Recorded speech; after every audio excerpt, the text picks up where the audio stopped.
Subject కి ఒక teacher ఉంటారు, అన్ని సబ్జెక్టులు నన్ను చదవమంటారు. ఇంత చిన్న బుర్రలో అన్ని ఎలా నింపాలి?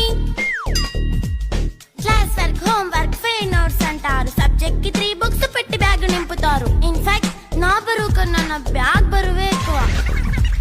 క్వశ్చన్లు, ఆన్సర్లు, సర్ప్రైజ్ టెస్టులు తమ్మి దాటుకొని మళ్ళీ స్కూల్ వ్యాన్ ఎక్కేసి అమ్మయ్య ఇక ఇంటికి వచ్చేసామనుకుంటే మార్క్స్ తక్కువ వస్తే చెయ్యాలి అసైన్మెంట్. రిపోర్ట్ కార్డ్ చూపిస్తే ఇంట్లో ఉన్న పనిష్మెంట్. హోమ్ వర్క్ చేయమంటూ మమ్మీ చంపుతుంటుంది. ట్యూషన్ టైం అయిందని డాడీ తరుముతుంటాడు. డాన్స్ క్లాస్ కి వెళ్ళమని తాతయ్య తిడతాడు. స్నాక్స్ తిని వెళ్ళమని నాన్నమ్మ ఆపుతుంది. ఇక అన్నీ అయిపోయాక కాసేపు టీవీ చూద్దామంటే మమ్మీ ఎంట్రీ ఇచ్చింది. బెడ్ ఎక్కమంది. చిన్న నాప్ తీసేలోపు తెల్లారిపోయింది.